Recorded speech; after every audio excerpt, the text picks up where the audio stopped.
Okay, moving on to tip 7. This one's important. Go with your gut. There's going to be a whole lot of people who are going to line up to tell you that you are full on cuckoo for Cocoa Puffs.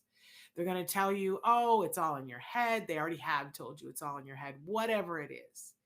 And I'm going to tell you that it's really important to understand your gut and to go with your gut. Now, sometimes your gut will just be fear-based.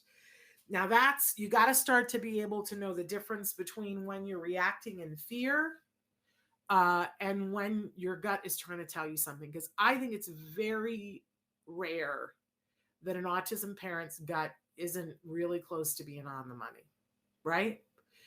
But I don't know about you. I was told, no, it's all in your head, right? Uh, it's hard. It's hard to go with your gut, but it's even harder to not listen to yourself and find out later on that you were right all along. So go with your gut. You're working with somebody and you don't think it's working, go with your gut.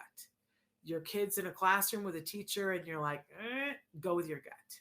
If your gut says this isn't working, that doesn't mean you got to throw the whole thing away, but it means you got to address it.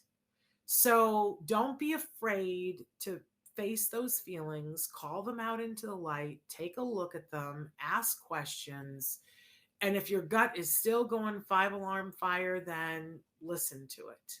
Listen to it. If you talk to any psychologist, they'll tell you that there's a whole level of understanding that our bodies and our brains have that isn't verbal.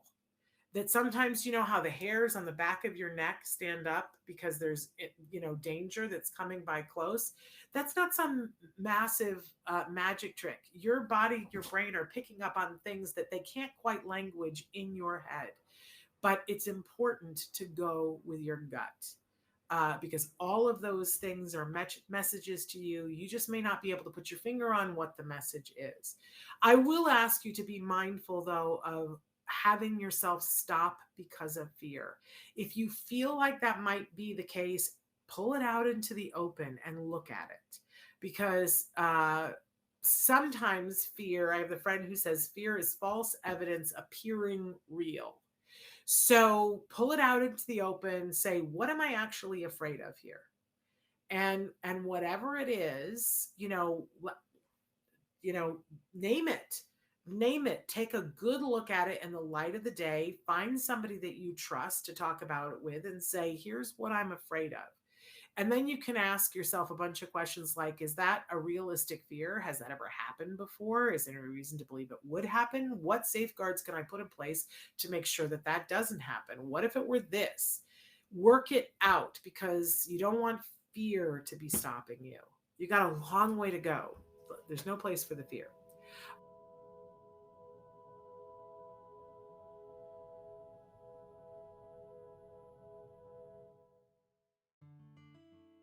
Thanks for watching Autism Live. If you found anything helpful in this video, please give us a like. In fact, make sure that you smash that subscribe button on YouTube and give us a like on Facebook.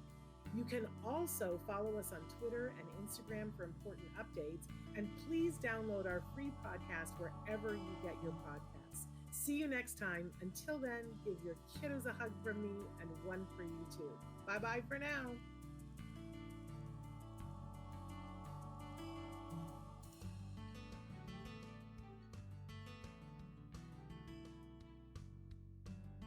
To subscribe, click here.